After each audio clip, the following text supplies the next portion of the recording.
Os cristãos acreditam que as pessoas nascem no mundo, tipo, com o mal em seu coração e que a graça de Deus nos impede de cometer pecados terríveis.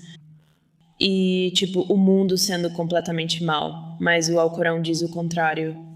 O cristianismo afirma: eu lhe darei um novo coração e colocarei um novo espírito em você. Assim diz o Senhor.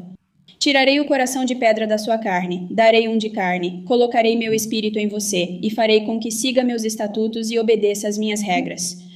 Em vez de dizer que vai parar, diga: Senhor, me ajude, me perdoe, sou pecadora. Me dê forças para mudar. E eles veem pessoas mudarem ao fazer isso. Como o Islã fala sobre o coração de alguma forma, e como seria isso? Como eles fariam isso? Oi, Drossa Bela Ahmed, obrigada pela apresentação maravilhosa. Então, meu nome é Ana e eu realmente venho de um contexto cristão e algo que alguns dos meus amigos cristãos e eu percebemos. A diferença entre o Alcorão e a Bíblia é que os cristãos acreditam que as pessoas nascem no mundo, tipo, com o mal em seu coração e que a graça de Deus nos impede de cometer pecados terríveis e, tipo, o mundo ser completamente mal. Mas o Alcorão diz o oposto e que, na verdade, todos nascem puros e nascem bons. E então eles perguntaram de onde os muçulmanos acham que vem a corrupção no mundo se não vem dos humanos? Então, se todo mundo nasce puro de coração, então vem tipo de onde vem a corrupção no mundo que corrompe as pessoas? Ok, essa é uma pergunta muito boa, que se o Alcorão diz que todo mundo nasce com um bom coração e mente, como é que nós...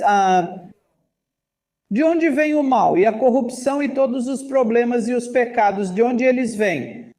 Então, o que o Islã diz é muito importante. Toda criança que nasce, nasce não com o pecado original, mas com a bondade original. Mas cada pessoa, nós temos o potencial de seguir a orientação de Deus, ou seguir nossos próprios desejos, ou seguir o que Satanás está dizendo, certo? Então, nós também temos o conceito de Satanás. Então, é assim que a história é contada no Islã. O Alcorão também, no capítulo 2 e no capítulo 7, também traz a história de Adão e Eva. Ao ler o Alcorão, você pode perceber. Porém, existe uma pequena diferença entre a história islâmica, corânica e a bíblica. Veja, de acordo com a Bíblia, Satanás tentou Adão e Eva. Eles cometeram o primeiro pecado. Mas entre Adão e Eva, quem cometeu o primeiro pecado? Foi Adão ou Eva, de acordo com a Bíblia? Eva, certo? No entanto, de acordo com o Alcorão, nós não responsabilizamos as mulheres ou o gênero feminino ou Eva. Dizemos que ambos são igualmente responsáveis pelo primeiro pecado. Então, o Islã realmente valoriza muito a igualdade, certo? A segunda coisa que dizemos é que, de acordo com a Bíblia, o pecado é transmitido para os filhos, para os netos e assim por diante para toda a humanidade. O que o Islã diz é que depois que cometeram o primeiro pecado, tanto Adão quanto Eva se arrependeram diante de Deus e Deus os perdoou, então o perdão deles já aconteceu. Então cada criança não nasce com o pecado original de Adão e Eva, elas nascem com a bondade original.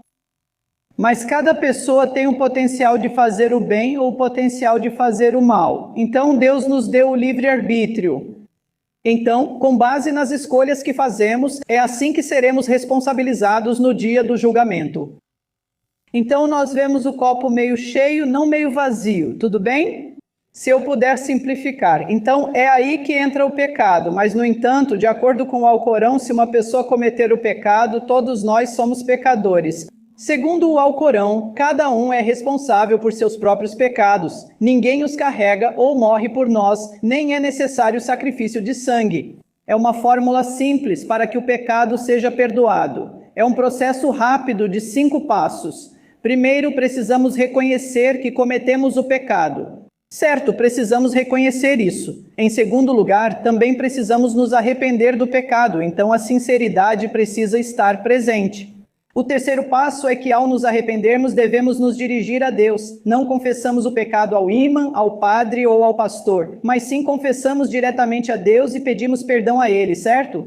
sem nenhum mediador. Então esse é o terceiro ponto, sem mediador. O quarto seria, devemos nos comprometer a não cometer esse pecado novamente. E o quinto passo é fazer algo bom.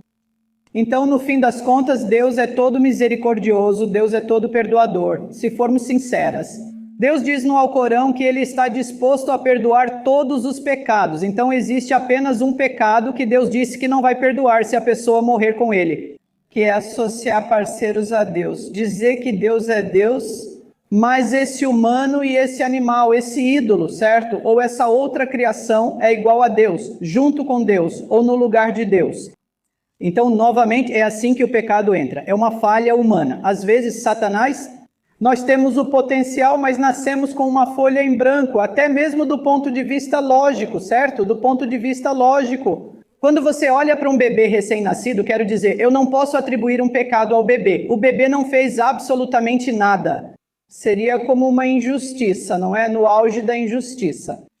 Eu e o irmão Akram viemos dirigindo de Chicago. Levou cerca de 5 horas. Suponha que ele estivesse dirigindo acima do limite de velocidade. Se o policial o parasse, seria injusto o policial multar a esposa dele, certo? Ou o vizinho dele ou qualquer outra pessoa. Então nós dizemos que é essa responsabilidade pessoal. O perdão de Deus está disponível, o arrependimento é direto a Deus e então temos esperança no perdão de Deus. É assim que os pecados são perdoados no Islã. Obrigada, Dr. Sabil Ahmed, por responder as perguntas. Então, achei muito interessante o que você disse sobre como alguém deve responder quando pecou. Mas,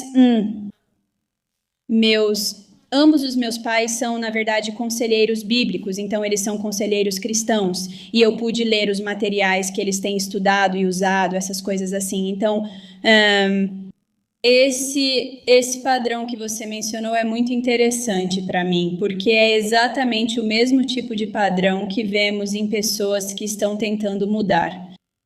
Mas então, por exemplo, vamos supor que alguém tem um vício em pornografia. Eles dizem, eu piquei, eu não quero mais fazer isso, eu vou me comprometer a não fazer mais isso e então vou fazer algo bom.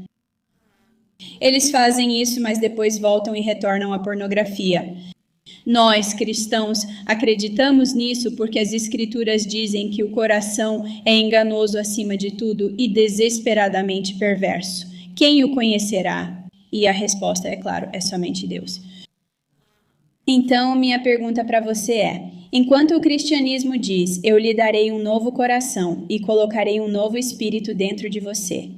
É isso que o Senhor diz. Eu tirarei o coração de pedra da sua carne e lhe darei um coração de carne, e colocarei o meu espírito dentro de você. Farei com que siga meus estatutos e obedeça minhas regras. Em vez de dizer, vou parar com isso, diga, Senhor, me ajude, me perdoe, sou pecadora, me dê forças para mudar. E eles veem pessoas mudarem ao fazer isso. Como o Islã aborda o coração de alguma forma, e como seria isso? Como eles fariam isso? Ok, claro. Acho que consigo entender. Espero a pergunta. Então, a fórmula que apresentei para o perdão dos pecados, o Islã oferece uma orientação realmente abrangente para a pessoa e dentro dessa orientação, agora a pessoa está mais propensa a fazer o bem do que a cometer pecados. Antes de tudo, antes do Islã chegar à Arábia no século VII, antes de ser reintroduzido na Arábia, as pessoas costumavam cometer muitos pecados, certo? Fornicação, adultério, consumo de álcool, guerras, terrorismo e extremismo. Elas faziam tantas coisas, até mesmo cometiam infanticídio feminino. Era considerado uma vergonha em qualquer lar o nascimento de uma menina. O que eles faziam, alguns dos árabes daquela época, antes do Islã, eles pegavam a menina, uma bebê viva, certo? Enrolavam ela, levavam ao cemitério, cavavam um buraco e a enterravam viva. Esse era o auge da escuridão. As pessoas bebiam o dia todo, da manhã à noite, então o Islã não diz simplesmente para parar de beber. O Islã trabalha no coração da pessoa, na psicologia da pessoa, na mente da pessoa, na fisiologia da pessoa.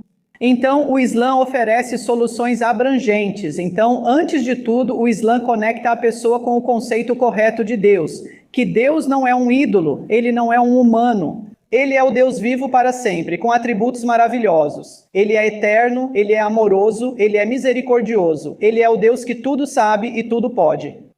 Em segundo lugar, o Islã traz o conceito de responsabilidade, que Deus está sempre observando. Um dia, você terá que ficar diante de Deus. Se você não for uma boa pessoa, haverá consequências. Se você for uma boa pessoa, haverá recompensa. Em terceiro lugar, Deus oferece muitos incentivos para a pessoa. Que tipo de recompensa a pessoa teria no paraíso, de várias formas que Deus deseja? Que tipo de punições elas receberiam na vida após a morte ou no fogo do inferno? Além disso, Deus incentiva as pessoas a formarem sociedades saudáveis, certo? Então, a orientação de Deus é abrangente, atuando no coração e na mente, na psicologia, na espiritualidade. Então, nessa orientação abrangente, as pessoas da época, elas se desfizeram de todas as bebidas alcoólicas, pararam com o infanticídio feminino, elevaram as mulheres ao mesmo nível espiritual dos homens, diante de Deus. Elas se conectaram com o Criador, tornaram-se tecnologicamente e de todas as formas avançaram como sociedades, certo? Então, a orientação de Deus, de uma forma abrangente, vai, em última análise, trazer a justiça. Vai trazer soluções, vai limpar nossos corações, vai nos conectar com o conceito correto de Deus. Se fizermos isso, então o paraíso é o que esperamos.